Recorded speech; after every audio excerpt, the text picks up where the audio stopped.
మన ప్రభువైన యేసుక్రీస్తు పరిశుద్ధ నామములో ఈ పునరుద్ధాన పారార్థనలో దేవుని సన్నిధిలో సమకూర్చబడిన మీ అందరికీ కూడా శుభాలు తెలియచేస్తున్నాను. Praise the lord. కొన్ని విషయాలు నేను లేఖనాల్లో నుంచి మీతో చెప్తాను.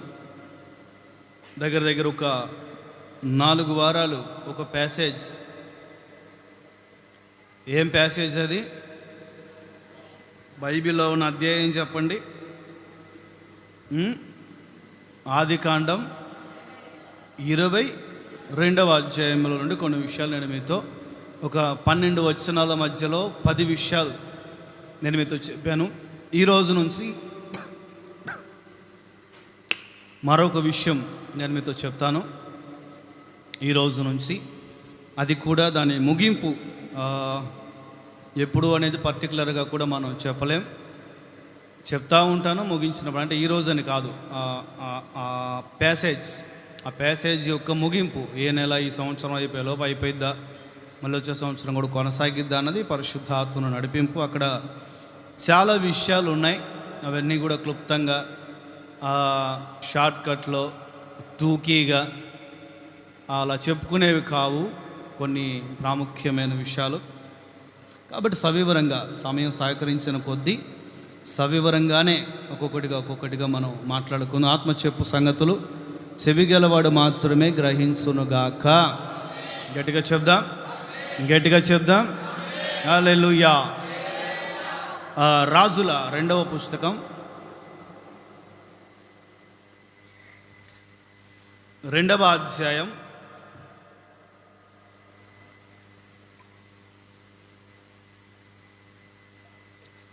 11వ వాక్యాన్ని నేను చదువుతాను, మీరు చూడండి.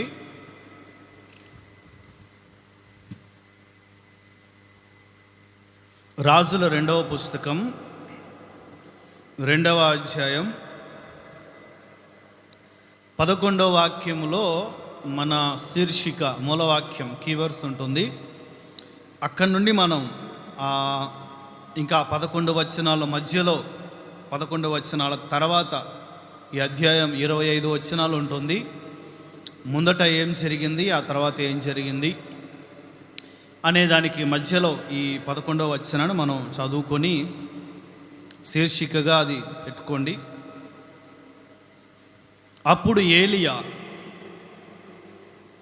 సుడిగాలి చేత ఆకాశమునకు ఆరోహణమాయెను. గట్టిగా చెప్పండి. అప్పుడు ఏలియా సుడిగాలి చేత ఆకాశమునకు ఆరోహణమాయెను. ఆమేన్, హల్లెలూయా. ఇక నా వైపు చూడండి. ఇంకా కాస్తంత ఏలియా గారి చరిత్ర క్లుప్తంగా చెప్తాను. మన వర్తమానం మాత్రమే వివరంగా చెప్తాను. మనకు తెలుసు ఏలియా అంటే మనకి చాలా సుపరిచయమైన వ్యక్తి, సుపరిచయమైన ప్రవక్త. ఎవరైనా ప్రవక్త. ఈయన పుట్టుక ఎక్కడ అన్నది మనకు తెలియదు. ఈయన జన్మస్థానం ఎక్కడ అన్నది మనకు తెలియదు. వీళ్ళ తల్లిదండ్రులు ఎవరు, వారి పేర్లేంటి అనే విషయాలు మనకు తెలియదు. ఈయన పరిచయం, ఈయన ఒక్కసారిగా ఇజ్రాయేలు రాజ్యములో ప్రవక్త పరిచర్య ప్రారంభించిన ఆయన ముఖ పరిచయం ఎలా ఉంది అంటే, గిలాదు కాపురస్తుల సంబంధీయును తిష్బీయుడునైన ఏలియా. ఎవరైనా తిష్బీయుడు, తిష్బీ అనే కుటుంబానికి వంశానికి సంబంధించిన ఒక వ్యక్తి. ఇతని పరిచర్య ఇజ్రాయేలు రాజ్యం. ఏ రాజ్యం? ఇజ్రాయేలు రాజ్యంలో ఎన్ని గోత్రాలు వేశారు? 10 గోత్రాలు. ఎన్ని గోత్రాలు? గట్టిగా. ఇజ్రాయేలు రాజ్యం ఉత్తర రాజ్యంలో ఎన్ని గోత్రాలు? 10 గోత్రాల వాళ్ళకి పరిచర్య చేసిన ఒక గొప్ప శక్తి కలిగిన ప్రవక్త. ఈయనకి కన్నీటి ప్రార్థన ప్రవక్త అని కానీ, లేదా రోషము కలిగిన ప్రార్థన ప్రవక్త అని కానీ బిరుదులు ఇచ్చారు మన పూర్వీకులు, పెద్దలు. రోషము కలిగిన ప్రవక్త. ఏం ప్రవక్త? యెహోవా కొరకు, సర్వశక్తుడైన దేవుని కొరకు, నిజదైవము కొరకు 850 మంది బయలు ప్రవక్తల ముందు, లక్షల మంది దైవ వ్యతిరేకులుగా ఉన్న అన్యజనుల ముందు లక్షల మంది అటుగాక ఇటుగాక ఉన్న దేవుని ప్రజలు అని చెప్పబడిన దేవుని ప్రజలు కాని వారి ముందు ఇతను ఒక్కడే, చెప్పండి, చాలా స్పష్టంగా ఉంటుంది ఆ పదం. ప్రభా వాళ్ళు వీళ్ళందరూ కూడా అట్లా పాడైపోయారు, చేజారిపోయిన పరిస్థితులు, నేను ఒక్కడనే. ఆమె చెప్పండి గట్టిగా. ఈయన ఒక్కడే దేవుని రాజ్య వ్యాప్తి కొరకు రోషముగా పౌరుషంగా నిలబడినవాడు. హల్లెలూయా, గడిగా చెప్దాం. ఈయన ఇంకా పరిచర్య రాజుల మొదటి పుస్తకం 17వ అధ్యాయంలో ప్రారంభమవుతుంది. 17-18 ఉజ్జీవంగా నడిపించబడుతుంది. 19కి వచ్చేసరికి ఆయనకు ఒక వార్నింగ్, ఆ రాజ్య రాణి గారి ద్వారా, ఎజ్బేల్ ద్వారా ఒక వార్నింగ్ వచ్చినప్పుడు అతను మరి ఏమనుకున్నాడు ఏమో. మన పెద్దవాళ్ళు రకరకాలుగా వర్ణిస్తూ ఉంటారు, అది ముఖ్యం కాదు ఇప్పుడు ప్రజెంట్. అయితే ఆ వార్నింగ్ను బట్టి ఇక అతను నా పరిచర్య చాలయ్యా, ఇక నేను నీ దగ్గరికి వచ్చేస్తాను అని చెప్పినప్పుడు, సరే నీ పరిచర్య నేను ముగిస్తాను, నీకు బదులుగా ప్రవక్తగా ఉండటానికి ఎలీషాని నువ్వు ఏర్పాటు చేయాలి, తర్వాత ఇద్దరు రాజులకి అభిషేకం చేయాలి అంటే, ఆ తర్వాత 19-20 అధ్యాయాల్లో ఎలీషాకి అభిషేకం చేయటం, మెల్లగా ఏలియా కనుమరుగవుతూ ఎలీషా ఫోకస్ అవటం, ఇవన్నీ కూడా జరుగుతూ ఉంటాయి. 2వ అధ్యాయానికి వచ్చేసరికి ఏలియా పరిచర్య బైబిల్ ప్రకారం 7 సంవత్సరాలు. ఎన్ని సంవత్సరాలు అందరు చెప్పాలి? 3.5 సంవత్సరాలు పాత నిబంధన. ఇప్పుడు మనం ఈ చదువుకున్న 17వ అధ్యాయం రాజుల మొదటి పుస్తకం 17వ అధ్యాయం నుండి రాజుల 2వ పుస్తకం 2వ అధ్యాయం వరకు కూడా ఏలియా పరిచర్య 3.5 ఏళ్ళు, 3.5 years. ఎన్ని సంవత్సరాలు చెప్పాలి గట్టిగా? 3.5 సంవత్సరాలు. మరి మిగిలిన 3.5 సంవత్సరాలు ఎక్కడయ్యా అని అంటే, క్రొత్త నిబంధనలో, అది కూడా భవిష్యత్తులో, అది కూడా ప్రభువైన యేసుక్రీస్తు సంఘాన్ని తీసుకొని వెళ్ళిపోయిన తర్వాత క్రీస్తు విరోధి పరిపాలన 7 సంవత్సరాలు ఉంటుంది. ఎన్ని సంవత్సరాలు? క్రీస్తు విరోధి పరిపాలన 7 సంవత్సరాలు. ఈ పరిపాలనలో యేసయ్య తరపున యూదులకు పరిచర్య చేసే 2 సాక్షులు ఉంటారు. ఎవరు? 2 సాక్షులు. ఆ 2లో ఒకరు ఏలియా, మరొకరు హనోక్. మోషే అని కూడా అంటుంటారు. ఆ ఏలియా మోషే అని 2 అంటూ ఉంటారు. కానీ మెజారిటీ పరిశుద్ధులు, వక్తలు, ఒక అంగీకరించబడిన ప్రవక్తలు, అంగీకరించబడిన దైవజనులు చెప్పే మాట హనోక్. ఎవరైనా చెప్పాలి? ఏలియా, హనోక్, వీళ్ళిద్దరు సాక్షులతో మనకి ప్రకటన గ్రంథం 11వ అధ్యాయంలో కనిపిస్తుంది. మొదటి నుంచి మీరు చాలా జాగ్రత్తగా చదువుకుంటే 12 వరకు కూడా కనిపిస్తుంది. 12 చదువుదాం త్వరగా, చాలా విషయాలు ఉన్నాయి. ప్రకటన, the book of revolution, chapter 11-12.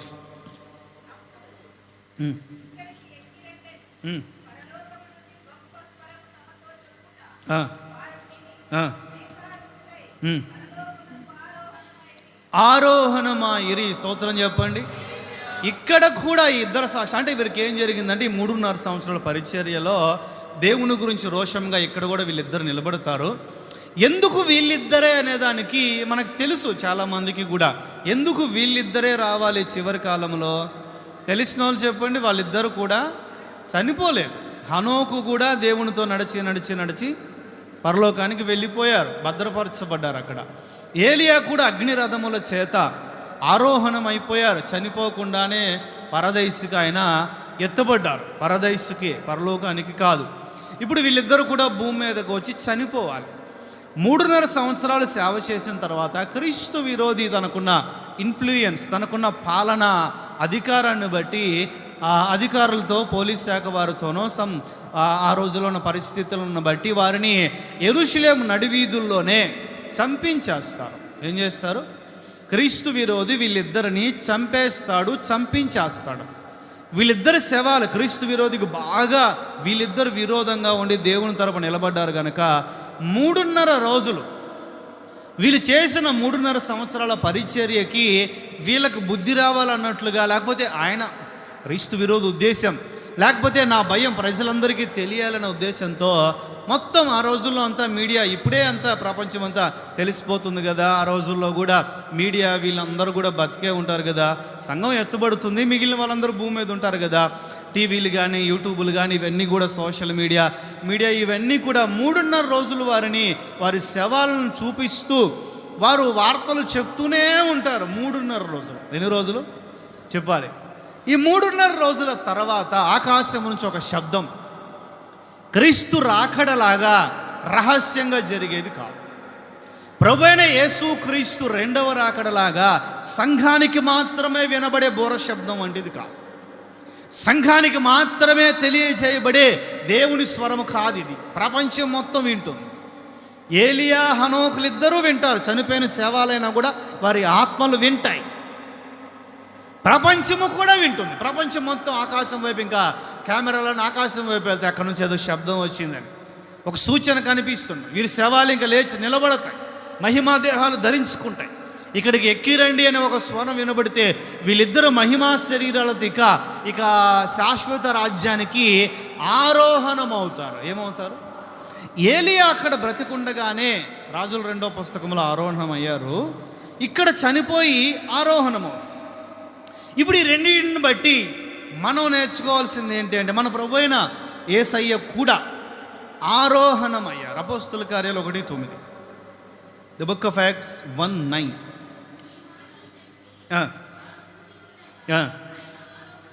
స్తోత్రం చెప్పు, చేతులే చెప్పు, గట్టిగా చెప్పు, హల్లెలూయా.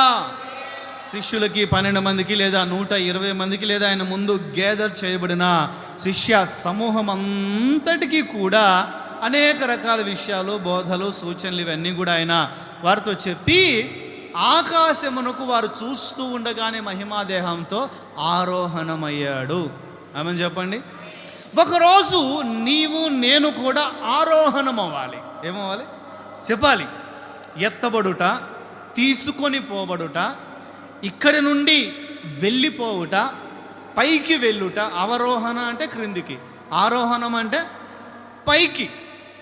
పైకి తీసుకొని పోబడుట, పైకి ఎత్తబడుట, తీయబడుట, వెళ్ళిపోవుట అని రకరకాల అర్థాలు వస్తాయి. మొత్తానికి భూమి మీద ఉన్న మనందరం కూడా ఒకరోజు ఆరోహణమై ఆయన కౌగిలికి చేర్చబడాలి.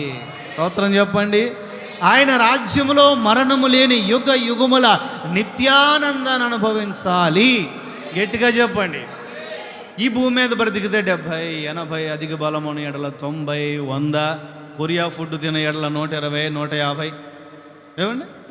కొరియా ఫుడ్ తింటే 120, 150.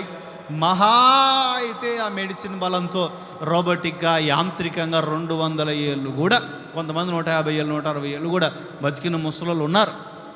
ఎముకల మీద చర్మం కప్పుకొని అంతే. ఇంకా ఏమండి? మహా అయితే 100. మనలాంటి వాళ్ళు అయితే 100 సంవత్సరాలు బతుకుతాం. ఎన్ని సంవత్సరాలు? కానీ మన కొరకు మరణము లేని జీవితం. ఏమేన్? మరణము లేని జీవితం, నిత్య జీవితం, నిజ జీవితం. ఒక బిడ్డ తల్లి గర్భములో 9 నెలలు రూపుదిద్దుకొని 9 నెలల తర్వాత ఎలా భూమి మీదకి వచ్చి తన జీవితాన్ని ప్రారంభిస్తారో, అలానే ఒక క్రైస్తవుడు, ఒక దేవుని బిడ్డ 70 ఏళ్ళు 80 ఏళ్ళు తల్లి గర్భంలో ఉన్న శిశువు వలె సమస్త విషయములలో సంపూర్ణతను సాధిస్తాడు. సమస్త విషయములలో దైవత్వాన్ని పొందుకుంటూ ఈ రూపు నుండి, ఈ మానవ రూపు నుండి ఆ దైవిక రూపునకు మార్పు చెందుతూ, ట్రాన్స్ఫర్మేషన్ ఏం చెందాలి చెప్పాలి? మార్పు చెందుతూ, ట్రాన్స్ఫర్మేషన్, మార్పు చెంది ఈ పోలిక, మనుష్య పోలిక నుండి ఆత్మ పోలికగా లేదా దేవుని పోలికగా మలచబడి. చూడండి, ఒక జామ చెట్టుకి, ఒక మామిడి చెట్టుకి ఒక పండు, ఒక కాయ కాస్తుంది. ఫస్ట్ అట్ట కొంచెం పూతల వలె, పువ్వు వలె వికసించి, ఆ తర్వాత చిన్న పిందె వలె వచ్చి, ఆ తర్వాత కాయ వలె దోరగా, వగరగా, పచ్చిగా వచ్చి, కాస్తంత దాంట్లో తీయదనం అలుముకుంటూ ఒక కాయ వలె మార్చబడదు. ఎలా చెప్పాలి? కాయ వలె మార్చబడదు. అది శ్రేష్టమైనది. ఆ జీవితం తినే వాళ్ళకి, భూమి మీద ఉన్న వాళ్ళకి ప్రయోజనకరంగా ఉంటుంది. కాయ వలె ఉంటూ ఇంకాస్త 4 రోజులు కనుక దాన్ని చెట్టు మీదనే మగ్గేటట్లుగా చేసామనుకోండి, అది పండు అవుతుంది. ఏమవుతుంది చెప్పాలి? కాయ పండితే చెట్టు మీద ఉండదు, బరువు అయిపోయింది. కాయ పండే కొద్దీ ఆ కాండానికి బరువైపోతుంది. ఇక కాండము లూజు వదిలేస్తుంది. కాయ పరిపూర్ణం చెందితే పండితే భూమి మీద రాలిపోదు. మనిషి పాపములో పండినా పరిశుద్ధతలో పండినా భూమి మీద ఉండడు, ఎత్తబడతాడు. అదేమో కిందకు వస్తుంది, నువ్వేమో పైకి పోతావు. అంతే తేడా, అంతకుమించి ఏం లేదు. మనిషి చనిపోతాడు, కాయ భూమి మీద రాలుతుంది, అంతే. స్తోత్రం చెప్పండి, గట్టిగా చెప్పండి. కానీ ఒకరోజు ప్రతి ఒక్కరికి ఉంది. పాపములోనైనా పండాలి, పరిశుద్ధతలోనైనా పండాలి. పాపములో పండితే పాతాళానికి పోతాం, పరిశుద్ధతలో పండితే పరలోకానికి పోతాం. ఆమె చెప్పు, గట్టిగా చెప్పు ప్రభుకి హల్లెలూయా. ఇప్పుడు నీవు పరలోకానికి ఆరోహణమయ్యేవాడిగా ఉండాలా, పాతాళానికి అవరోహణమయ్యేవాడిగా ఉండాలా అన్నది నీ నిర్ణయం మీద ఆధారపడి, నీ భక్తి మీదే, నీ పరిశుద్ధత మీదే, నీ ఆత్మీయ లక్షణాల మీద, ఆత్మీయ ఎదుగుదల మీదే నీవు ఆరోహణమవ్వాలా అవరోహణమవ్వాలా అన్నది నిర్ణయించబడుతుంది. ఇప్పుడు ఏలియా ఆరోహణమయ్యాడు. ఏమయ్యాడు చెప్పండి, అందరు చెప్పండి, చెప్పండి గట్టిగా. ఏలియా ఆరోహణమై వెళ్ళిపోయాడు, పైకి వెళ్ళిపోయాడు. నీవు కూడా నేను కూడా ఒకరోజు ఆరోహణమై ఆయన చెంత చేరుదుముగాక. ఇప్పుడు ఈ భక్తుడు, ఈ ప్రవక్త, ఈ వ్యక్తి, ఈ శక్తి కలిగిన మహాపరిశుద్ధుడు ఆరోహణం అవ్వటానికి తన యాత్ర కొన్ని ప్రాంతముల గుండా ప్రయాణమయ్యాడు. వేటి గుండా చెప్పాలి, కొన్ని ప్రాంతముల గుండా ఈ అధ్యాయములో తన యాత్ర తాను ప్రారంభించినట్లుగా, తన ప్రక్కన తనంతట తానే దుప్పటి వేసి అభిషేకించిన, నా తర్వాత నువ్వే రబ్బాయి అని చెప్పకపోయినా, ప్రజెంట్ నా దగ్గర ట్రైనింగ్ తీసుకో అని పిల్లలకి అప్పుడే చెప్పరు. నీకు అది ఇస్తా, ఇది ఇస్తా, అది ఇది అని చెప్పరు, టయానికి అందిస్తారు అంతే. ఏమండి, పిల్లలకి ముందు నా ఆస్తి అంతా నీకే రన్నావు అనుకో, 170 ఏళ్ళు కూడా బతకో. అయిందా మీకు? నా ఆస్తి మొత్తం నీకే రబ్బాయి అని కొడుకుతో కానీ కూతురుతో కానీ నువ్వు చెప్పావనుకో, ఉండవు ఇక భూమి మీద. ఏదో ఒక రోజు ఆయుష్ తీరకముందే పంపించేస్తారు. నేను అంత ఇంకెందుకులే, అంత కన్ఫర్మ్ అయింది కదా, భూమి మీద భారం ఎందుకులే, నిన్ను పంపించేస్తారు దగ్గరుండి వాళ్ళు కరెక్ట్ టయానికి. అందుకనే సంతకాలు ఓపిక లేని సమయంలోనే సంతకం పెడతారు. హల్లెలూయా, హల్లెలూయా. కొంచెం 4 కాలాలు బతకాలంటే అలానే ఉంది. అందుకనే పిల్లోడికి ముందు దుప్పటేసి చక్కగా భుజం మీద ట్రైనింగ్ తీసుకోవడానికి పిలిచాడు తప్ప, నా తర్వాత నువ్వే ప్రవక్త అనే విషయం చెప్పలా. ట్రైనింగ్ తీసుకుంటే చాలా చాలా విషయాలు ట్రైనింగ్ తీసుకుంటూ చాలా అనుభవాలు గుండా ఎలీషా ఆయనతో వెన్నంటిన బంటు వలె, గురువుకు తగిన, గురువుకు మించిన, లేకపోతే గురువును వెంబడించే శ్రేష్టమైన శిష్యుడు వలె వెంబడించాడు. ఇప్పుడు ఆ శిష్యుని పక్కన పెట్టుకున్నారు. బాయ్, దేవుడు నన్ను కొన్ని మార్గాల గుండా ప్రయాణం చేయడానికి ఆదేశిస్తున్నాడు. ఈ అంత్య దినాలు, చివరి దినాల్లో నా చివరి గడియలు సమీపించాయి. నేను కొన్ని మార్గముల గుండా ప్రయాణం చేయాలి. ఆ మార్గంలో కొన్నిసార్లు దీవెనలు ఉంటాయి, కొన్నిసార్లు కష్టాలు ఉంటాయి, కొన్నిసార్లు బాధలు ఉంటాయి, కొన్నిసార్లు నిందలు ఉంటాయి, అవమానాలు ఉంటాయి, కొన్నిసార్లు వేదనలు ఉంటాయి, కొన్నిసార్లు కఠినత్వం ఉంటుంది, కొన్నిసార్లు ఆనందం ఉంటుంది. ఈ మార్గాల గుండా నేను ప్రయాణం అవటానికి వెళుతూ ఉన్నాను. నువ్వు రాలేవేమో, నువ్వు ఇక్కడే ఉండు, నేను వెళ్ళిపోతాను. దేవుడు నన్ను ఫలానా ప్రాంతానికి వెళ్ళమంటున్నాడు, ఫలానా అనుభవం గుండా ప్రయాణం చేయమంటున్నాడు. నీ కష్టమవుతుందేమో, కష్టపడిన వాడివి కాదు కదా, ఆసామివి కదా, లక్షాధికారివి కదా, 12 అరకలు కలిగిన ఒక గొప్ప ఎకరాల భూమి కలిగిన భూస్వామివి కదా. తిండికి బట్టకి కొరత లేకుండా, కష్టానికి కష్టము అంటే ఏంటో తెలియకుండా, కన్నీళ్ళంటో ఏంటో తెలియకుండా, బాధలంటే ఏంటో తెలియకుండా నీ కుటుంబంలో నువ్వు పెరిగావు కదా. ఇప్పుడు నువ్వు నా పరిస్థితుల్లో నాతో ఉంటే నువ్వు ఇబ్బంది పడతావు, నువ్వు ఇక్కడే ఉండు, నేను వెళతాను అంటాడు. అప్పుడు ఈ అబ్బాయి ఏమంటాడు? యెహోవా జీవము తోడు, నీ జీవము తోడు, నువ్వు ఏ మార్గము గుండా ప్రయాణం చేస్తే నేను కూడా అదే మార్గములో ప్రయాణం చేస్తాను. గట్టిగా చెప్పండి. అందుకే పేతురు అంటారు, క్రీస్తు మన కొరకు ఒక శ్రేష్టమైన మార్గాన్ని సిద్ధపరిచాడు, మనకు మున్మాదిరిగా ఉండటానికి ఆ మార్గంలో నడిచాడు. ఆయనే మార్గం, he is the way, only way. స్తోత్రం చెప్పండి. ఆయన ఒక్కడే మార్గం. ఆ మార్గము గుండా మనము కూడా వెళితేనే ఆయన వెళ్ళిన దగ్గరికి వెళ్ళగలం, ఆయన ఉన్న దగ్గర ఉండగలం, ఆయన చేరిన శ్రేష్టమైన స్థలం మనము కూడా చేరగలం. ఆయన వెళ్ళిన మార్గములో వెళితేనే. ఎలా? ఆయన వెళ్ళిన మార్గములో. ఈ అబ్బాయికి తెలుసు, ఎందుకంటే ప్రవక్త కదా. గురుగారు, నీ మీద ఉన్న అభిషేకం నా మీద ఉండాలి అన్న. నీవు ఉద్దేశించినట్లుగా ప్రవక్త పరిచర్య నేను చేసి నా జీవితంలో నేను సఫలీకృతం అవ్వాలి అన్న.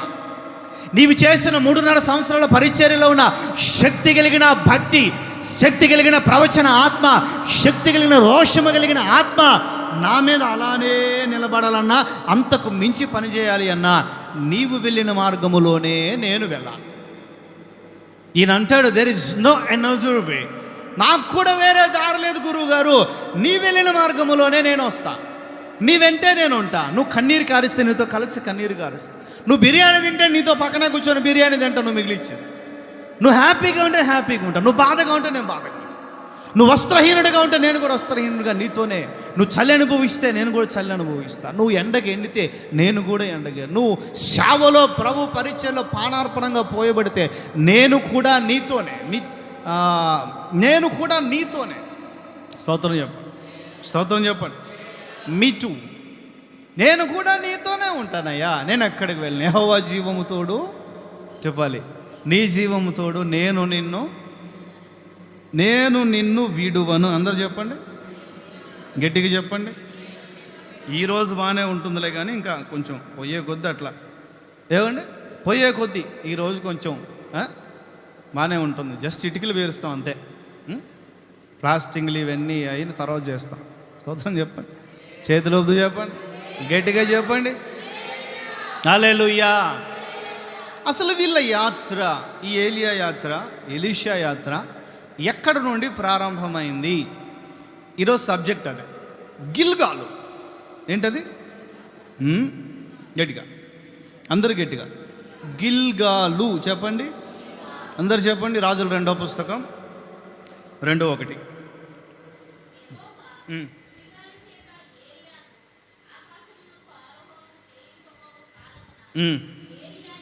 ఏలియాయు ఎలీషాయు కూడి వాళ్ళిద్దరూ కలిసి గిల్గాలు నుండి వెళ్ళుచుండగా, ఆమె చెప్పండి, గట్టిగా చెప్పండి, స్తోత్రం చెప్పండి ప్రభు, హల్లెలూయా. గిల్గాలులో వీరి యాత్ర ప్రారంభమైంది. మన మొట్టమొదటి స్టెప్, మన మొట్టమొదటి యాత్ర ప్రారంభమయ్యే స్థలం గిల్గాలై ఉండాలి.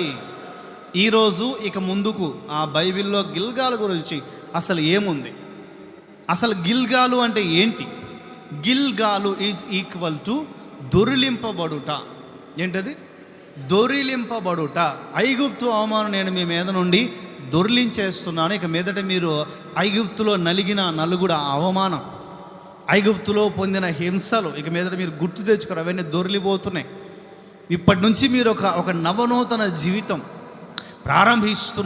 ప్రారంభించేటట్లుగా నేను చేయబోతున్నా నూతన కార్యాలు, నూతన క్రియలు నేను మొదలుపెట్టాను, అద్భుతాలు మొదలుపెట్టాను మీ జీవితంలో. ఈ రోజు నుంచి ఒక నవనూతన కోణంలో మీరు మీ యాత్రను కొనసాగించబోతున్నారు. దాని సాదృశ్యంగా గిల్గాలులో ఒక ప్రాంతానికి వచ్చి ఆ ప్రాంతానికి ప్రభు కొన్ని విషయాలు చెప్పి అక్కడ గిల్గాలు అనే పేరు పెడతాడు. గిల్గాలు అంటే ఏంటి చెప్పండి, చెప్పాలి, అందరూ చెప్పాలి, బతుకున్న వాళ్ళందరూ చెప్పండి, ఇంకా ఆరోహణం ఒక నేడే ఉన్న వాళ్ళందరూ చెప్పండి, ఇక్కడే ఉన్న వాళ్ళందరూ చెప్పండి, అందరూ. దొరిలింపబడుట.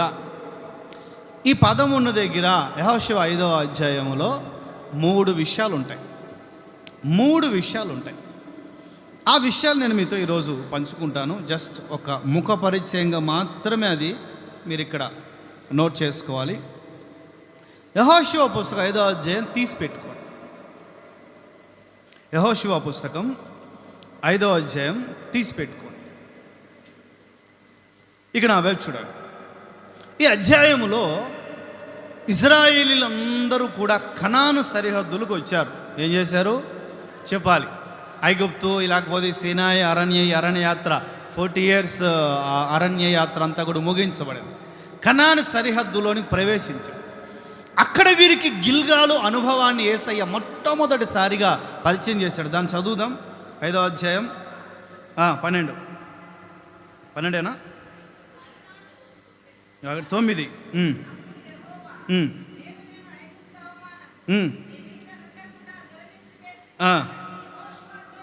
నేను అందుచేత ఈరోజు వరకు కూడా ఆ చోటికి గిల్గాలు అని పేరు వచ్చింది. స్తోత్రం చెప్పండి. ఈ గిల్గాల్ అనుభవానికి వీరిని తీసుకొచ్చి ఈ రోజు నుంచి మీ అవమానం, మీ నింద, మీ కష్టాలు, మీ బాధలు, మీ ప్రతి వ్యతిరేక పరిస్థితి అంతా కూడా ఈ పర్వతం మీద నుంచి, కొండ మీద నుంచి, ఎత్తైన స్థలం నుంచి నేను దొర్లించేశాను, మీరు స్వతంత్రులు అని చెప్పాడు. ఏమని చెప్పండి? గట్టిగా చెప్పండి, గట్టిగా చెప్పండి. ఎప్పుడు చెప్పాడు? ఎందుకు చెప్పాడు? ఏ ఉద్దేశంతో చెప్పాడు? అక్కడ ఏమి నేర్పించి చెప్పాడు? అక్కడే 3 విషయాలు ఉంటాయి. ఎన్ని చెప్పాలి. అదే అధ్యాయములో 2 నుండి 9 వరకు నోట్ చేసుకోండి. 2 నుండి 9 వరకు నోట్ చేసుకోండి. 8 చదవండి. సమస్త జనులందరూ సున్నతి పొందుట తీరిన తర్వాత బాగుపడే వరకు పాలెములో ఉన్నారు. అప్పుడు చెప్తాడు యేసయ్య, ఐగుప్తు అవమానం మీ మీద నుండి నేను దొరిలించాను. ఆత్మ చెప్పు సంగతులు చెవిగలవాడు మాత్రమే గ్రహించునుగాక. నేను చెప్పే విషయాల మీద మాత్రమే ఫోకస్ చేయాలి. ఎక్కడికి కూడా ఎవరి దగ్గర ఏవేవో వినయాన్ని ఒకవేళ విని ఉంటే మీరు వాటిని ఆలోచనలోని కూడా తెచ్చుకోవద్దు. జస్ట్ నేను చెప్పే విషయాలు మాత్రమే, నా ప్రియమైన తల్లిదండ్రులు, అక్క చెల్లి, అన్నదమ్ములను సదుద్దేశంతో నేను చెప్తాను. కాబట్టి చెప్పేదాని మీద మాత్రమే దృష్టి పెట్టండి. ఆమె చెప్పండి. చేతులు 3 సార్లు అలా చెప్పండి.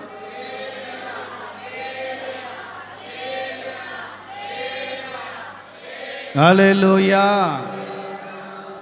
ప్రభు అయిన యేసయ్య వీరితో ఈ మాట ఎప్పుడు చెప్పారంటే, వీళ్ళు సున్నతి పొందిన తర్వాత. ఏం పొందిన తర్వాత? చెప్పండి గట్టిగా. సున్నతి పొందాలి. ఇజ్రాయేలు వంశంలో పుట్టిన ప్రతి పురుషుడు తన 8 దినముల ఏటనే పుట్టిన 8వ రోజునే గోప్యాంగ చర్మం, ఫోస్కిన్, గోప్యముగా ఉండే అంగము యొక్క చర్మం కత్తిరించబడాలి. స్తోత్రం చెప్పండి. అబ్రహాముకు దేవుడిచ్చిన నిత్య నిబంధన. ఒరు బాబు, నేను నీకు ఎన్నో ఆశీర్వాదాలు ఇస్తున్నా, నీవు నా కొరకు ఓ చిన్న పని చేయి చాలు. నేను నీకు ఆకాశ నక్షత్రాల వలె సంతతిని విస్తరింపచేస్తా, సముద్రపు ఇసుకరేణువుల వలె సంతతిని విస్తరింపచేస్తా. ఈ భూప్రపంచంలో నీకు మించిన ఆశీర్వదించబడిన వాడు, దీవించబడిన వాడు, గొప్ప వ్యక్తి ఎవరు లేరు. ఆ విధంగా నేను దీవిస్తా. ఒక శక్తివంతమైన తెగలకు ఒక మూల నాయకుడిగా, కేంద్ర బిందువుగా నేను నిలబెడతా. ఓవైపు ఇజ్రాయేల్కి, మరోవైపు అహ్మదీయులకి, మొహమ్మదీయులకి, మరోవైపు క్రైస్తవులకి, ఒక 3 తెగల వారికి, ప్రపంచంలో 80% ఉన్న 3 తెగల ఆ గుంపులకి నేను నిన్ను ఒక కేంద్ర బిందువుగా, ఒక తండ్రిగా, ఒక శక్తివంతమైన నాయకుడిగా నేను నియమిస్తా. తరాలు నేను తలచుకుంటాయి, తరాలు నీ గురించి చెప్పుకుంటాయి. అంత గొప్పగా నేను దీవిస్తా. కానీ నీ దగ్గర నుంచి నేను అడిగేది ఒకే ఒకటి. ఏంటి? ఒకే ఒకటి. నీ కుటుంబములో, నీ వంశములో ప్రతి పురుషుడు సున్నతి చెప్పాలి. ప్రతి పురుషుని గోప్యాంగ చర్మము కత్తి అందరూ చెప్పాలి. ప్రతి పురుషుని గోప్యాంగ చర్మము కత్తిరించాలి. ఇదొక్కటే నేను అడుగుతున్నా. శారీరకంగా కూడా విషయాలు చెప్తా. ఆ నిబంధన అబ్రహాము దగ్గరికి వచ్చినప్పుడు ఆయనకి 99 ఏళ్ళు. ఎన్నేళ్ళు చెప్పాలి? 99 ఇయర్స్. అబ్రహాము సున్నతి పొందినప్పుడు ఇష్మాయేలీల్లో, లేకపోతే అహ్మదీయుల్లో, లేకపోతే ఇస్లాం సహోదరుల్లో సుంతి అంటాం. అంటే జస్ట్ ఏం లేదు, అదే పేరు. వాళ్ళ భాషకు సంబంధించి సుంతి. ఏంటది? అందరూ చెప్పాలి. సుంతి అంటారు. సున్నతి హీబ్రూ పరిభాషలో సున్నతి, హీబ్రూ భాషలో ఇది హీబ్రూ పదమే సున్నతి. వాళ్ళు సుంతి అంటారు, అంతే తేడా, ఏం లేదు. సున్నతి పుట్టిన మగబిడ్డకి 8వ రోజునే సున్నతి చేయాలి. మన ప్రభువైన యేసుక్రీస్తు కూడా లోకాసువర్తమానంలో యేసయ్యకు కూడా మరియా యోసేపులు ఏం చేశారు? 8వ రోజున దేవాలయాన్ని తీసుకుని వెళ్ళి సున్నతి చేశారు. ఏం చేశారు చెప్పబడాలి. ఆయన బాలుడిగా ఉన్నాడు, ఆయన యూదుల్లో పుట్టినాడు కనుక ఆయనకి సున్నతి చేసి అన్నీ కొంచెం చెప్తా, సవివరంగానే చెప్తా. ఎక్కడ కూడా కట్ చేసేది ఏం లేదు. అవసరమైతే మళ్ళీ పాయింట్లు ఏమైనా మిగిలితే వచ్చేవారని చెప్పి, ఎందుకంటే గిల్గాలు ఈ ఒక్క అధ్యాయంతో అయిపోయేది కాదు. ఇంకా ఉన్నాయి. గిల్గాలు తవ్వే కొద్దీ వస్తాయి రత్నాలు. స్తోత్రం చెప్పండి, గట్టిగా చెప్పండి. గిల్గాలు ఎప్పుడైపోయిందో నాకు తెలియదు, కానీ గిల్గాల తర్వాత మళ్ళీ ఇంకా ఉన్నాయి. ఆ తర్వాత ఏముంది? బేతేలు ఉంది. ఏముంది? ఆ తర్వాత ఎరుకో ఉంది. ఏముంది? ఆ తర్వాత యోర్దాన్ ఉంది. ఏముంది? చెప్పాలి. అది వీటి మధ్యలో ఇంకా ఏమేమి ప్రభు బయలుపరుస్తారో మనకు తెలియదు. ఆత్మ చెప్పు సంగతులు చెవిగలవాడు మాత్రమే వినుగాక, గ్రహించునుగాక, అంగీకరించునుగాక, పాటించునుగాక, ఆరోహణమయ్యే వారితో కూడా నిలుచుదురుగాక. 99 ఏళ్ళ వయసులో అబ్రహాము సున్నతి పొందాడు. అబ్రహాముకి ఆ ఆజ్ఞ అందించబడినప్పుడు కుటుంబంలో ఇష్మాయేలు ఉన్నాడు. ఎవరు? ఇష్మాయేలుకి అప్పుడు 13 years, 13 సంవత్సరాల వయసు. ఎన్ని సంవత్సరాలు? 13 ఏళ్ళు. ఇష్మాయేలుకు సున్నతి చేసినప్పుడు అతనికి ఎన్ని ఏళ్ళు? చెప్పాలి 13 ఏళ్ళు. ఇస్సాకు మాత్రమే 8వ రోజున సున్నతి పొందాడు. ఆ తర్వాత ఆ అబ్రహాము వాళ్ళ ఇంట్లో పని చేసేవాళ్ళు కానీ, లేకపోతే అతనితో ఉన్నవాళ్ళు కానీ, వాళ్ళ కుటుంబీకులు కానీ, పురుషులు సున్నతి పొంది వారి వయస్సులు మనకు అనవసరం, అక్కడ కూడా రాయబడాలి. అబ్రహాముకు 99 ఏళ్ళు, ఇష్మాయేలుకు 13 ఏళ్ళు, ఇస్సాకు 8 రోజులు. ఎన్ని రోజులు? చెప్పాలి. అపోస్తలుడైన పౌలు కూడా అంటాడు, బెన్యామీను గోత్రంలో నేను పుట్టానయ్యా, గమలీయేలు పాదాల దగ్గర నేను పెరిగానయ్యా, ఇజ్రాయేల్ వంశంలో పుట్టి 8వ రోజున సున్నతి పొందానయ్యా అని అపోస్తలుడైన పౌలు కూడా అంటాడు. సౌలుగా ఉన్నప్పుడు తాను పుట్టినప్పుడు 8వ రోజున ఆ సున్నతి చేస్తాను. తర్వాత ఇష్మాయేలుకు 13 ఏళ్ళ వయసు ఉన్నప్పుడు సున్నతి జరిగింది కనుక కొందరు ఇస్లామ్స్లోనే కొన్ని తెగలు, కొందరు బిడ్డకి 13 ఏళ్ళు టీనేజ్ స్టార్ట్ అయినప్పుడు 13 ఏళ్ళ వయసు వచ్చినప్పుడు సున్నతి చేస్తారు. మ్యాక్సిమం ఇష్మాయేలీలు, మొహమ్మదీలు వీళ్ళందరూ మ్యాక్సిమం మెజారిటీ 8వ రోజే చేస్తారు. ఇజ్రాయేలీలు కానీ ఇష్మాయేలీలు అంటే ఎవరు? అరబ్ కంట్రీస్లో ఉన్న వాళ్ళందరూ కూడా, అందరంటే అందరు కాదు, అంత కలగపొలగం ఉంది. చెప్పబడే విధానం అరబ్ కంట్రీస్లో ఉన్న వాళ్ళందరూ కూడా ఖురాన్ పాటిస్తుంటారు కనుక వాళ్ళు 8వ రోజున సున్నతి పొంది. ఎన్నో రోజు? కొన్ని తెగలు మాత్రమే. ఇదిగో ఈ లేఖనాన్ని ఆధారం చేసుకొని 13 సంవత్సరాలకి ఇష్మాయేలు పొందాడు కదా, మనం కూడా 13 సంవత్సరాలకే పిల్లలకి సున్నతి చేద్దామని చెప్పి 13 ఏళ్ళకి సున్నతి చేయించే వాళ్ళు ఉన్నారు. ఇది ఒక నిత్య నిబంధన, తరతరములకు అవసరమైన నిబంధన. ఇప్పుడు నేను మీకు కొంచెం ఆత్మీయంగా తీసుకుని వెళ్తాను. ప్రతి క్రైస్తవుడు కూడా, స్త్రీ పురుషుడని భేదము లేకుండా ప్రతి క్రైస్తవుడు కూడా ఈ ఆత్మీయ సున్నతి అనే పద్ధతిని పాటించాలి. రోమాపత్రిక 2వ అధ్యాయం 28-29. బాహ్యానికి యూదుడు ఇజ్రాయేలీడైన వాడు యూదుడు కాడు, శరీరములో గోప్యాంగ చర్మము కోయబడి శరీరములో సున్నతి చేయబడిన సున్నతి కాదు. అయితే అంతరంగమందు హృదయ సంబంధంగా, ఆత్మ సంబంధంగా యూదుడైన వాడే నిజమైన యూదుడు. మరియు సున్నతి హృదయ సంబంధమైనదై ఆత్మలో జరిగేదే కానీ అక్షరము వలన కలుగునది కాదు. అటు వానికి మెప్పు మనుషుల వలన కాదు, దేవుని వలననే కలుగుతుంది. ఆమేన్ చెప్పండి. ఇప్పుడు వీళ్ళందరూ నా వైపు చూడండి. ఇప్పుడు వీళ్ళందరూ కూడా మెస్సియను అంగీకరించకుండా, యేసుక్రీస్తుని దేవుడిగా యాక్సెప్ట్ చేయకుండా, యేసయ్య రక్తముతో కడగబడకుండా, యేసయ్య చెప్పిన ఆత్మీయ సున్నతిని పక్కన పెట్టి శారీరక సున్నతిలోనే బతుకుతున్నారు. ఇప్పటికి కూడా సొంత చేస్తారు. మన ఏరియాలో కూడా మీరు కొన్ని చూసే ఉంటారు, సొంత కార్యక్రమాలు ఫంక్షన్ చేస్తారు.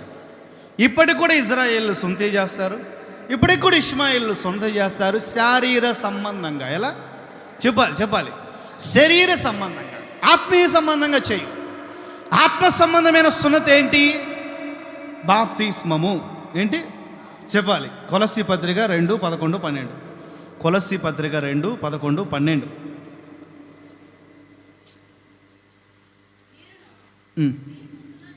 2:11-12. మీరు కూడా క్రీస్తు సున్నతి యందు విసర్జించేసి చేతులతో చేయబడిన సున్నతి పొందితిరి, మీరు బాప్తిస్మమందు ఆయనతో కూడా పాతిపెట్టబడిన వారై మృతుల్లో నుండి లేపిన దేవుని ప్రభావమందు విశ్వసించడం ద్వారా ఆయనతో కూడా మీరు కూడా తిరిగి లేచితిరి. ఆమె చెప్పండి చెప్పండి. ఈ 2 వచనాల్లో బాప్తిస్మానికి సున్నతికి, ఇది క్రీస్తు సున్నతి, అబ్రహాం సున్నతి కాదు, పాత నిబంధన సున్నతి కాదు, ధర్మశాస్త్రపు సున్నతి కాదు, ఖురాన్ సున్నతి కాదు, శరీర సంబంధమైన సున్నతి కాదు. ఇది క్రీస్తు సున్నతి. ఏ సున్నతి? అందరూ ఒప్పుకోవాలి, అందరూ చెప్పాలి. ఇది ఆత్మీయ సున్నతి. ఏంటో చెప్పండి. ఇది ఆత్మకు కలిగే సున్నతి. ఏంటో చెప్పండి. ఇది ఆత్మ రక్షణకు అవసరమైన సున్నతి. చెప్పాలి. ఇది ఆత్మ రక్షణకు అవసరమైన సున్నతి. ఈ వ్యక్తి యూదుడు, ఈ వ్యక్తి ఇజ్రాయేలీయుడు అని గుర్తుపట్టాలంటే సున్నతి జరగాలి. ఏం జరగాలి చెప్పాలి. సున్నతి చేసుకున్న వాళ్ళకే వాళ్ళ ఇంట్లో ఉన్న పిల్లల్ని ఇస్తారు, పెళ్లి చేసుకునేవాళ్ళు. సున్నతి చేసుకున్న వాళ్ళతోనే సహవాసం చేస్తారు. ఇప్పుడు దావీదు ఉన్నాడండి. దావీదు 17వ అధ్యాయంలో దైవచిత్తం ఉంటే, అది కూడా నేను వచ్చే కాలంలో దైవచిత్తం ఉండి నేను ఇక్కడ ఉంటే అది కూడా ఒక ప్యాసేజ్ టైంలో వివరిస్తాను. మొదటి పుస్తకం 17లో బాలుడైన దావీదు, 12, 13, 14, 15 సంవత్సరాల వయసున్న బాలుడైన దావీదు, అక్కడ ఎవరో ఒక వ్యక్తి 9 అడుగుల జానడు, 9 అడుగుల జాన, ఎంత 9 అడుగుల జాన ఎత్తరి పరాక్రమశాలి అయిన వ్యక్తి కేక వేసి, నాలో నుండి నేను ఒక్కడిని వచ్చా మా సైన్యంలో ఉండి, మీ సైన్యంలో కూడా ఒకరిని పంపించండి, మీరు గెలిస్తే మేము ఓడిపోతాం, మేము గెలిస్తే మీరు ఓడిపోయినట్లు, మీరు మాకు సరెండర్ అవ్వాలి, లేకపోతే మేము మీకు సరెండర్ అవుతామని సవాలు విసురుతుంటే, ఆ సందర్భంలో దావీదు ఏమంటాడండి? ఛా, ఏంటి సార్, ఏంటండి సున్నతి లేని ఫిలిస్తీయుడు సవాలుకి మీరు భయపడతారు ఏంటండి? చులకన. అలా చూడమని కాదు, నేను ఆత్మీయంగా చెప్తా. వాళ్ళకి ఆ రోజుల్లో శారీరకంగా ఉండేది. అంటే వీళ్ళు నిజమైన దేవుణ్ణి ఆరాధిస్తున్నారు కదా, వాళ్ళందరూ విగ్రహాలకి. అందుకని ఒక సున్నతి అనేది దైవ నిబంధన. దేవుడే సాక్షాత్తు పూర్వీకుడి అబ్రహాము ప్రత్యక్షమై ఇచ్చిన నిబంధన. నేను సున్నతి పొందిన వాడిని. సున్నతి లేని ఫిలిస్తీయుడు సవాళ్ళకి నేను భయపడాలా? సున్నతి లేని ఫిలిస్తీయుడు ఇజ్రాయేల్ దేవుని గురించి అవమానకరంగా మాట్లాడుతుంటే రక్తము ఉడకట్లేదా? వయసు కానీ తను యుద్ధ నేర్పరా కాదా, ఆయుధాలు మోయగలడా లేదా, తన వయసు సరిపోయిద్దా లేదా, ఏమీ పట్టించుకోకుండా యుద్ధానికి సున్నతి పొందిన ఒక యోధుడు వలె సున్నతి లేని ఫిలిస్తీన్ల మీదకి ఎగబడ్డాడు, తెగబడ్డాడు. చూసారా దావీదు? సున్నతిలో ఉన్న ఒక రోషం. నేను సున్నతి పొందానయ్యా, దేవుని నిబంధనలో నెరవేరుతుందయ్యా. సున్నతి లేని ఫిలిస్తీయుడు మాట్లాడే మాటలకు నేను భయపడాలా? సున్నతి లేని వాళ్ళు బెదిరించే బెదిరింపులు నేను భయపడాలా? సున్నతి లేని వారు మాట్లాడే బడాయి మాటలకి, గర్వ మాటలకి, అహపు మాటలకి నేను బెదరాలా? నేను బెదరను, ఎందుకంటే నేను సున్నతి పొందిన వాడిని. ఆమె చెప్పండి, గట్టిగా చెప్పండి, గట్టిగా చెప్పండి. వాళ్ళు శారీరకంగా వాళ్ళ సవాలు వాళ్ళకుంటే, మరి నీవు ఆత్మీయ సున్నతి ఆచరించావా? బాప్తిస్మము పొందావా? కొంచెం లోపలికి వెళ్దాం. కొంచెం హృదయాల్లో ధైర్యం వచ్చే ఉంటుంది బాప్తిస్మం పొందిన వాళ్ళందరికీ. ఆమె చెప్పండి, బాప్తిస్మం పొందిన వాళ్ళందరూ పొందారు. Very good. ఇంకోసారి చెప్పండి గట్టిగా. చర్మం కోయబడిందా? చర్మము అంటే శరీరము. రాసుకునే వాళ్ళు రాసుకోండి. శరీర ఆశలు, శరీర కోరిక ఇక్కడే ఉంటుంది. ఇక్కడే ఉంటుంది శరీరేచ్ఛలు. ఎక్కడ 11లో 2:11 ఏముందండి? గట్టిగా అందరు చదవండి, మళ్ళీ పూర్తిగా చదవండి. మీరు కూడా క్రీస్తుకు సంబంధించిన, క్రీస్తు ప్రవచించిన, ప్రకటించిన క్రైస్తవ్యానికి సంబంధించిన సున్నతి అందును శరీరేచ్ఛలతో కూడిన స్వభావమును మీరు విడిచిపెట్టారా లేదా? బాప్తిసం ఇచ్చే ఇంచుమించుగా మన పూర్వీకుల్లో కొంచెం ఓపిక చేసుకొని మన పెద్దోళ్ళు బాప్తిసం తీసుకోవడానికి వచ్చిన వాళ్ళందరిని ఏమడుగుతారో తెలుసిన? తల మీద చేయబెట్టి, మారు మనసు పొందావా, మనసు మార్చుకున్నావా, పద్ధతులు, అలవాట్లు, బూతులు, అబద్ధాలు, దొంగతనాలు ఇవన్నీ చేయను అని, గతంలో చేసుంటే చేయను అని ఒప్పుకుంటున్నావా? విడిచిపెడుతున్నావా? పాపాలు ఒప్పుకుంటున్నావా? ప్రభువైన యేసుక్రీస్తును సొంత రక్షకునిగా అంగీకరిస్తున్నావా? అన్నీ అంగీకరిస్తున్నాను సార్. మీరు చెప్పింది. యోహాను దగ్గరికి బాప్తిసం తీసుకొని వచ్చిన వాళ్ళందరూ ఏం చేశారంట? తమ తమ పాపములను ఒప్పుకుంటూ, అయ్యా నేను సైనికుని సార్, అనవసరంగా కనబడిన వాళ్ళందరూ కొడతాను సార్ అధికారం చేతిలో పెట్టుకొని.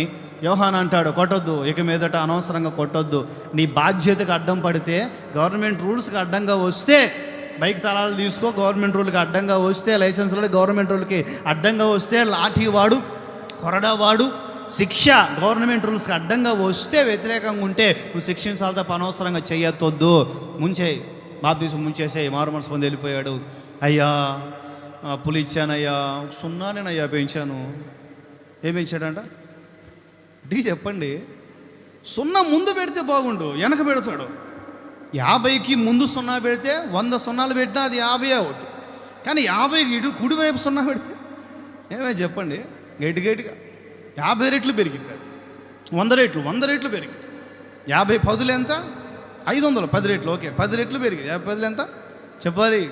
ఇంకొక సున్నా పెడితే 100 రెట్లు, ఇంకొక సున్నా పెడితే 1000 రెట్లు పెరిగింది. అట్లా కుడివైపు సున్నా పెంచుకుంటూ పోతే ఒక సున్నానేనయ్యా, పెద్దగా ఏం పాపం చేయలేదయ్యా, దుర్మార్గుడా. 50 పక్కన సున్నా పెట్టి 500 వసూలు చేసావు. వాడు 50 కట్టడానికే తన మునకలైపోతున్నాడు. ఒక పూట 2 పూటలు తిని 10, 5 గ్యాదర్ చేసి నీకు 50 ఇద్దామని సిద్ధపరిచే సమయానికి నువ్వు పక్కన ఇంకో సున్నా చూపించి 500 అంటుంటే ఆ పేదోడు, ఆ మధ్యతరగతి వాడు ఏమైపోవాలి, ఎటు పోవాలి? ఆ కన్నీళ్ళని తగలవా, ఒప్పేసుకో, ముంచేసాయి, వెళ్ళిపో. స్తోత్రం చెప్పు, గట్టిగా చెప్పు. ఇక మీద చేయనని ఒప్పుకో. వారు తమ తమ పాపములను ఒప్పుకుంటూ బాప్తిస్మం తీసుకున్నారు యోహాను దగ్గర. యేసయ్య సూచన కూడా అదే. పాపములు ఒప్పుకున్నామా, విడిచిపెట్టామా, సంపూర్ణంగా మారు మనసు పొందామా. అందుకే అపోస్తులుడైన పేతురు అపోస్తుల 2వ అధ్యాయంలో ఏమంటాడండి? అట్లా ప్రసంగం చెప్పుకుంటూ, ప్రవచనాలు చెప్పుకుంటూ, దర్శనాత్మకంగా పరిశుద్ధాత్మ ప్రేరణతో ఉపమానాలు, ఉదాహరణలు అన్నీ చెప్పుకుంటూ చిట్ట చివరికి అతని దగ్గరికి వచ్చిన వాళ్ళందరితో 3000 మందితో ఆ పేతురు ఏమంటాడండి?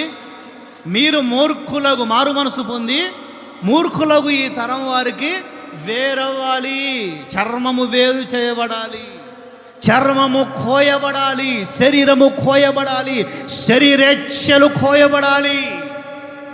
పౌలు అంటాడు పత్రికల్లో, రెఫరెన్సెస్ ఎక్కువ అవుతాయి, నేను తీయట్లేదు. పౌలు పత్రికల్లో అంటాడు, లోకానికి నేను, నాకు లోకం సిలువేసుకున్నామయ్యా. ఏంటది? నేను వెళ్ళలేను అక్కడ, నేను సిలువేబడ్డా. ఒకవేళ అది నా దగ్గరికి వచ్చి నాలో జొరబడి నాలో ఆలోచనలో పాపం చేపిస్తుందేమో అని చెప్పి దానికి కూడా సిలువేసా, సేఫ్టీకి. ఉత్తరం చెప్పండి. పాపానికి, లోకానికి సిలువేశాడు. అది రాకుండా ఈయన సిలువేసుకున్నాడు దాని దగ్గరికి.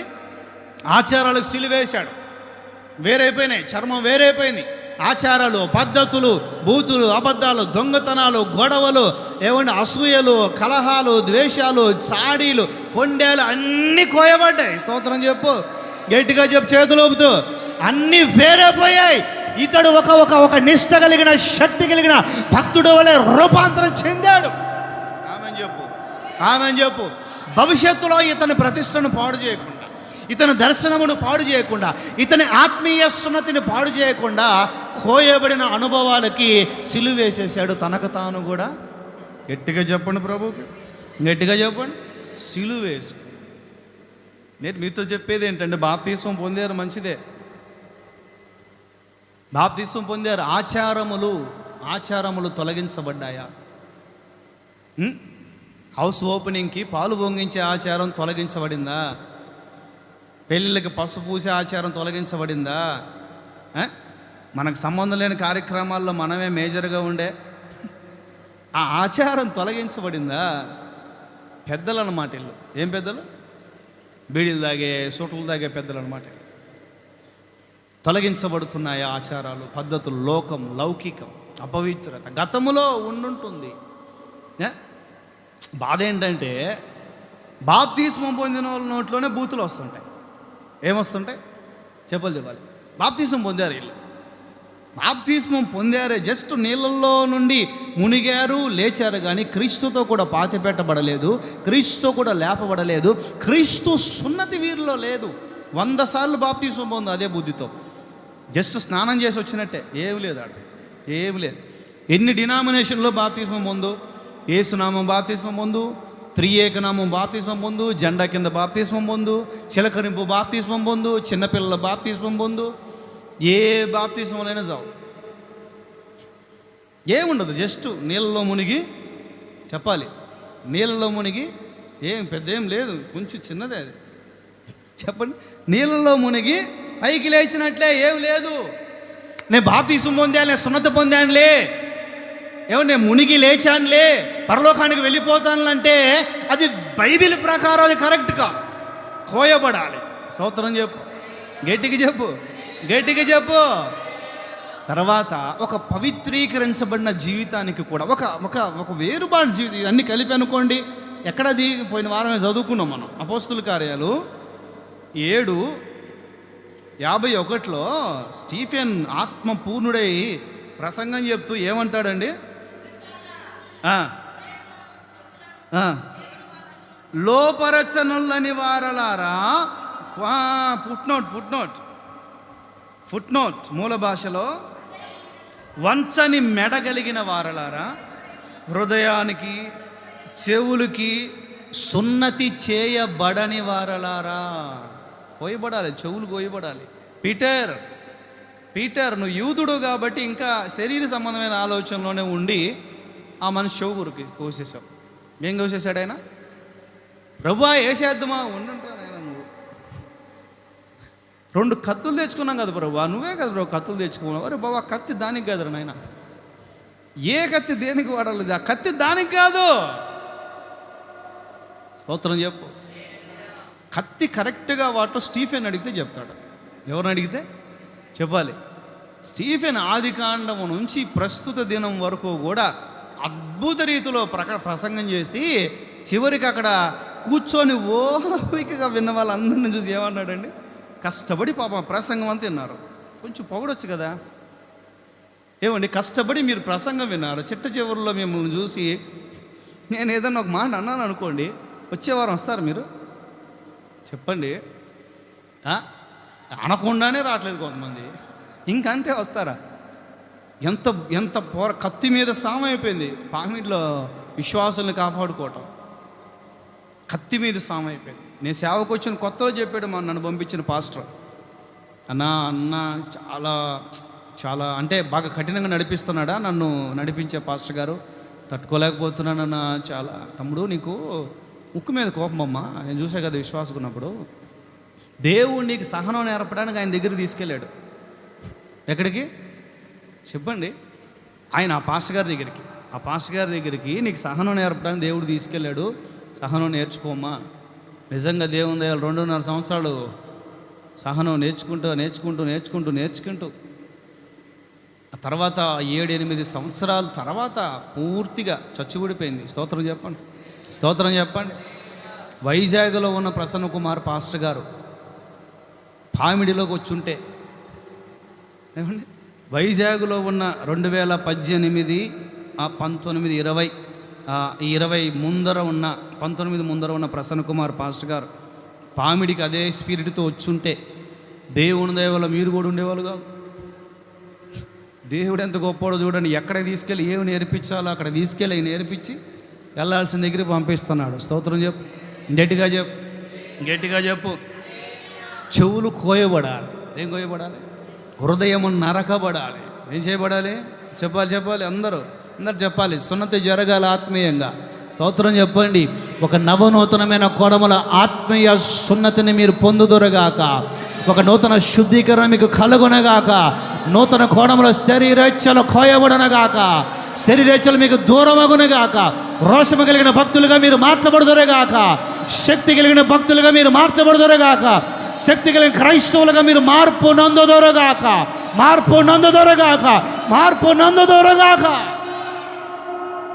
సర్కంసైజ్, సున్నతి చేయబడాలి. ఏం చేయబడాలి? శరీరము, లోకం, పాపం, సాతాను, అపవిత్రతలు అన్నీ కూడా ఏమండి దూరం అయిపోవాలి.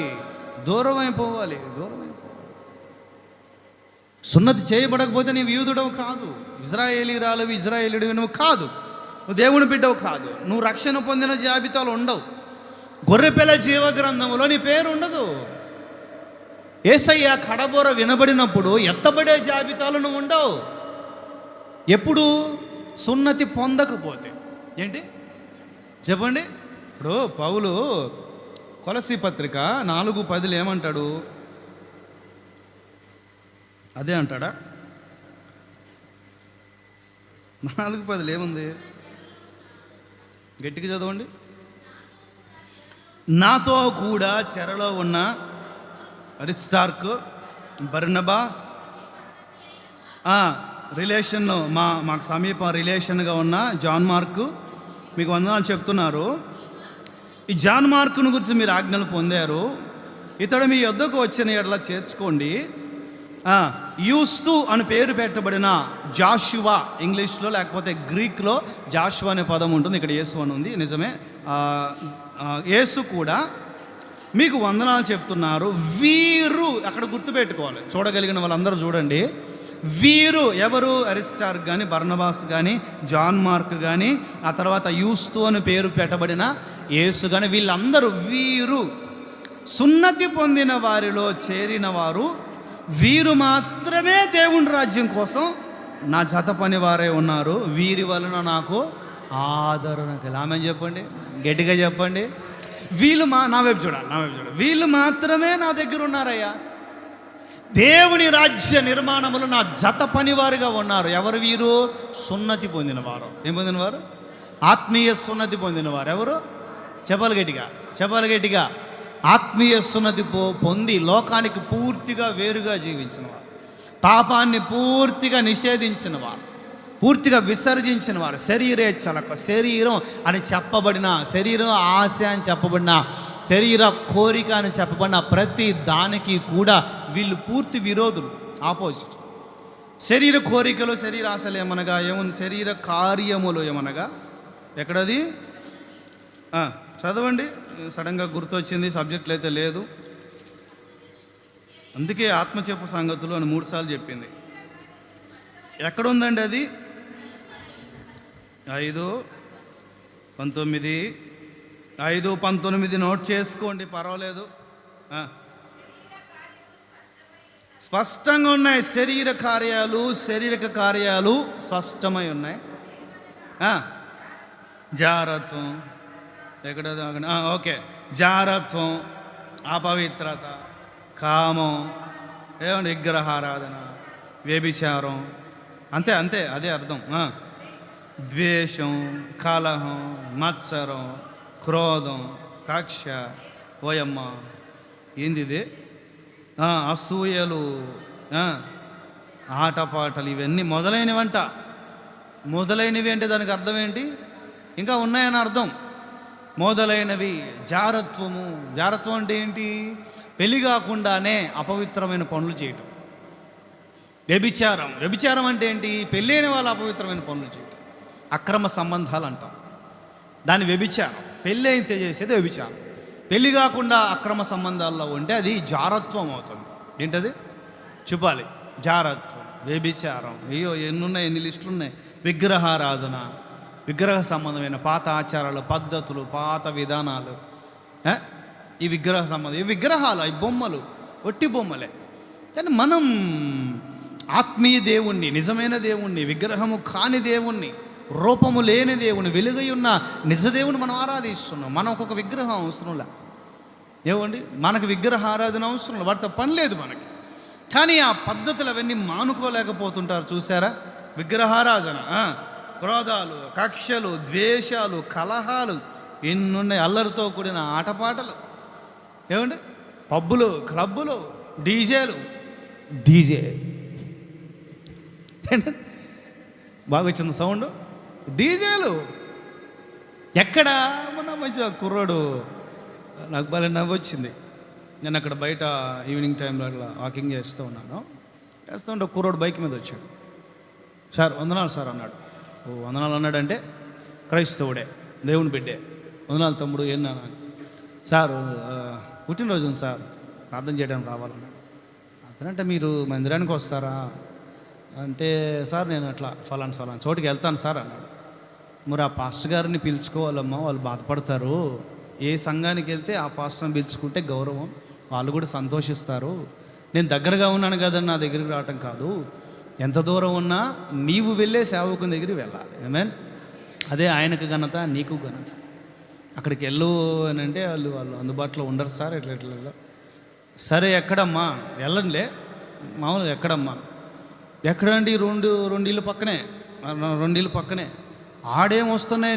నేను అంతకుముందు అంతా ఆ సినిమా పాటలు వస్తూ ఉంటే చెవుల్లో ఇయర్ ఫోన్స్ పెట్టుకున్నా, మన మెసేజ్లు, మన ప్రసంగం, మన పాటలు పెట్టుకుంటూ ఇయర్ ఫోన్స్ పెట్టుకొని బయట తిరుగుతున్నా, ఇంకా వినపడవు కదా అని. ఎక్కడ ఏ పుట్టినరోజు అని పిల్లోడు నన్ను ప్రార్థన చేయడానికి పిలిచాడు, అక్కడే మోగుతున్నాయి, అక్కడే డీజే మోగుతుంది, అక్కడే పాటలు వస్తున్నాయి, రకరకాల సినిమా పాటలు అన్నీ కూడా అక్కడే వస్తూ ఉన్నాయి. కాదు తమ్ముడు, అక్కడేమో సినిమా పాటలు పెట్టుకున్నావు, నేను వచ్చి ఎవరికి ప్రార్థన చేయాలి, ఏమని ప్రార్థన చేయాలి? అక్కడ మనం అట్లాంటి కుదరవమ్మా మనకి. ఇంకెవరైనా పీల్చుకో, లేకపోతే మీ పాస్టర్ గారిని పిలుచుకో, ఆయనకైతే ఓపిక ఉంటుంది, నువ్వు ఆయన దగ్గర పోతున్నావు కాబట్టి ఏదో ఒకటి చేస్తాడో, నేనైతే రాలేనులేమ్మా అని చెప్పా. ఎవరి దగ్గర, ఎవరు పుట్టినరోజుకి? క్రైస్తవులు పుట్టినరోజులకే, క్రైస్తవుల పెళ్ళిళ్ళకే. అయ్యగారు వచ్చి ప్రార్థన చేసి ప్రశాంతంగా వాళ్ళిద్దరిని ఆశీర్వదించి వెళ్ళిపోతాడా? అయ్యగారు వెళ్ళిపోయారు లేదని వీధి చివరి దాకా బైక్ వేసుకుని చూస్తారు, వెళ్ళాడా లేదు ఈ మనిషి, కారు పోయిందా లేదా, బైక్ పోయిందా లేదా, అమ్మ వెళ్ళిపోయాడు, స్టార్ట్ చేయండి. ఏం స్టార్ట్ చేయాలి చెప్పాలి గట్టిగా. క్రైస్తవుల పెళ్ళి. అప్పుడు దాకా అయ్యగారు ఏం చేశారు? నిత్య నిబంధనను బట్టి రింగు తొడిపించాడు, నిత్య నిబంధనను బట్టి తాళి కట్టరు బాబు, భారతదేశం సాంప్రదాయం ప్రకారం తాళి కూడా కట్టించాడు, పోతే పని జీవితం అని. బైబిల్ కూడా మార్పించాడు, రోజు చదువుకుంటారు అబ్బాయి అని. అన్నీ పోయినాయి. ఇప్పుడేం వచ్చినాయి? డీజే. చెప్పండి ఏమొచ్చింది ఇప్పుడు? ఎవరు వీళ్ళందరూ? సర్కంసైజన్ లేని వాళ్ళు, సున్నతి లేని వాళ్ళు వీళ్ళందరూ. ఊరికే నీళ్ళ మునిగి లేచారు అంతే. బాప్తిస్మాలు ఉండే ఏముండవు.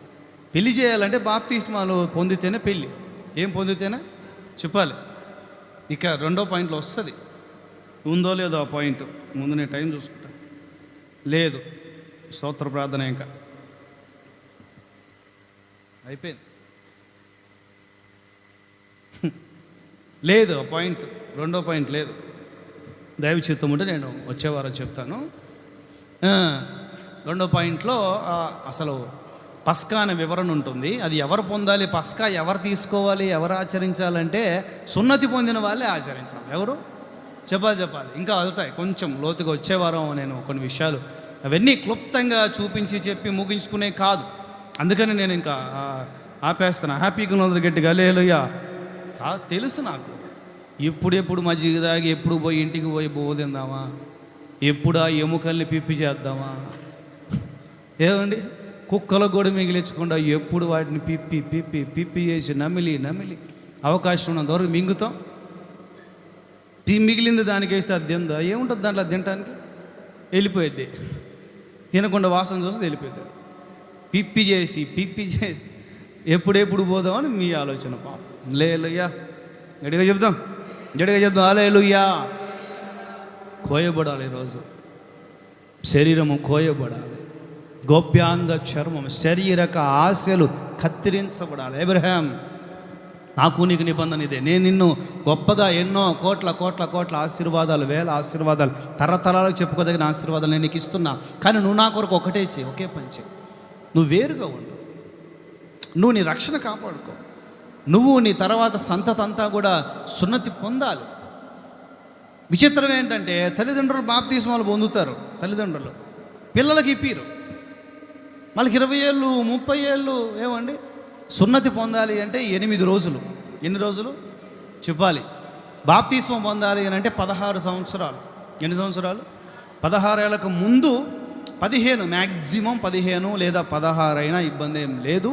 16, 17 దాటిన తర్వాత పిల్లలకి యవన వయస్సులోనే దేవుని కాడి మోయటం అలవాటు చేయటానికి యవన వయస్సులోనే పిల్లలకి బాప్తిస్మం ఇప్పించాలి.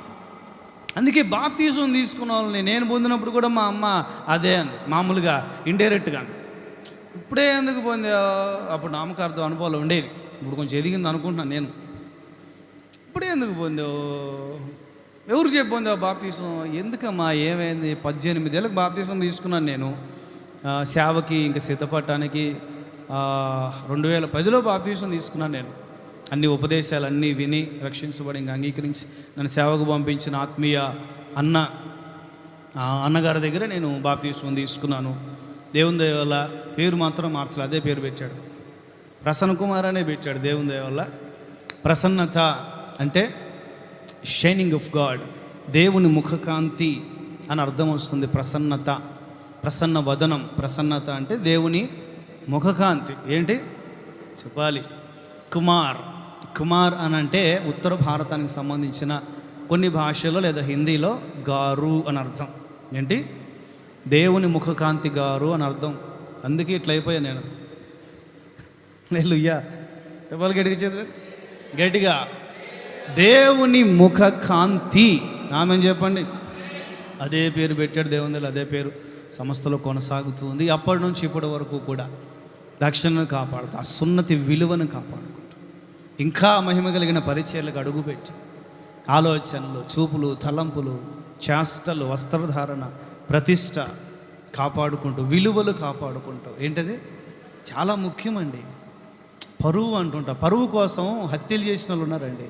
లోక సంబంధమైన పరువు కోసం, లోక సంబంధమైన విలువల కోసం యవ్వన దంపతులండి, ప్రణయ అమృత యవ్వన దంపతులు, కొత్తగా పెళ్ళి, కనీసం ఆ పాప బాబు కడుపులోంచి బయటికి కూడా రావాలి. పరువు కోసం. దేనికోసం చెప్పాలి? పరువు కోసం అమ్మాయి వాళ్ళ తండ్రి అబ్బాయిని నరికించి చంపించేశాడు. పరువు. చూడండి, శారీరక పరువు కోసమే లోకస్తులు అంతగా ఆలోచిస్తూ ఉంటే ఆత్మీయంగా మనకంటూ కొన్ని విలువలు ఉంటాయి కదండి. కొన్ని క్రైస్తవులకి విలువ పోగొట్టుకుంటారు అంటుంటారు. ఏమండి? విలువ పోగొట్టుకోవద్దు. తల నిలిసిన వాళ్ళకి ఒక విలువ ఉంటుంది, భక్తిలో ఎదిగిన వాళ్ళకి ఒక విలువ ఉంటుంది, ఆత్మీయులకి ఒక విలువ ఉంటుంది. ఒకానొక దినాన ఆ విలువ పోగొట్టుకుంటున్న పరిస్థితులు. ఏమండి? లోపములు సమాజంలో కనపరుస్తూ ఉన్న పరిస్థితులు. మోషే మహా గొప్ప భక్తిపరుడేనండి. గొప్ప భక్తిపరుడు. తన విలువల్ని ఎంత జాగ్రత్తగా, ఎంత పగడబందీగా కాపాడుకున్నాడో చూడండి. నిందలేసినా, అవమానాలు వేసినా, నువ్వు అన్యురాల్ని పెళ్లి చేసుకున్నావు, మేము ఒప్పుకుంటావా? మరి ఇజ్రాయిల్ని పెళ్లి చేసుకోవాలి. ఆయనేమో ఫరో దగ్గర నుంచి పారిపోయాడు. ఆ మనిషి అన్నం పెట్టాడు వాళ్ళ మామ. మరి అన్నం పెట్టినోడికి ద్రోహం చేయొచ్చండి? చెప్పాలి. యాకోబు కన్నింగ్ మైండ్ సెట్ వేరు, మోషే మైండ్ సెట్ వేరు. మోషే యథార్థంగానే వాళ్ళ పెద్దమ్మని పెళ్లి చేసుకున్నాడు. యాకోబు పరిస్థితి వేరు. ఆయన దగ్గరికి వెళ్ళినప్పుడు మనం ఆయన గురించి మాట్లాడుకుందాం. మోషే యథార్థంగానే పెద్దమ్మని పెళ్లి చేసుకున్నాడు. అన్ని జనుల్లో ఉన్నాడు కనుక వాళ్ళ ఆచారాల పద్ధతి కొంచెం పక్కన పెట్టేసి పిల్లలు పెద్దోళ్ళు అయ్యారు. ఒకనొక దినాన్ని దేవుడు బుద్ధి చెప్పాడు. దేవుడు శిక్షించడానికి తన చేయి చాపినప్పుడు వాళ్ళ ఆ భార్య గారు సిప్పోరా విషయాలు గమనించి మోషే ఎక్కడి నుంచి వచ్చాడు, ఎలా వచ్చాడు, వాళ్ళ పద్ధతులు ఏంటి అన్నీ కూడా ముందుగా కనిపెట్టుకొని మోషే యాక్టివ్గా లేకపోయినా ఈ అమ్మాయి యాక్టివ్గా ఉండి దేవుని హస్తం మోషేపై చాపబడుతూ ఉండగానే వీళ్ళిద్దరు పిల్లలకు సున్నతి చేసేసింది. స్తోత్రం చెప్పండి, గట్టిగా చెప్పండి. సున్నతి చేసి ఆ రాతి కత్తిని దేవుని పాదాల దగ్గర పెట్టేస్తే దేవుడు మరలా వెనక్కి తీశాడు. ఒక సాదృశ్యంగా మోషేకి ఏదో జరుగుతుందనిగా. సున్నతి పొందకపోతే చాలా కొంచెం బ్రాడ్ విషయాలు ఉంటాయి. బ్యాడ్ కాదు, బ్రాడ్, విస్తారమైన సువిశాల విషయాలు చాలా ఉంటాయి. కొన్ని ఆ సున్నతికి సంబంధించి మాత్రం నేను కొన్ని చెప్పే దైవచిత్తం ఉంటే సున్నతి అనే ఒక టాపిక్ తీసుకొని చెప్పే ప్రయత్నం చేస్తా. బతుకుంటే మనందరం చెప్పండి. లేచి నిలబడదాం.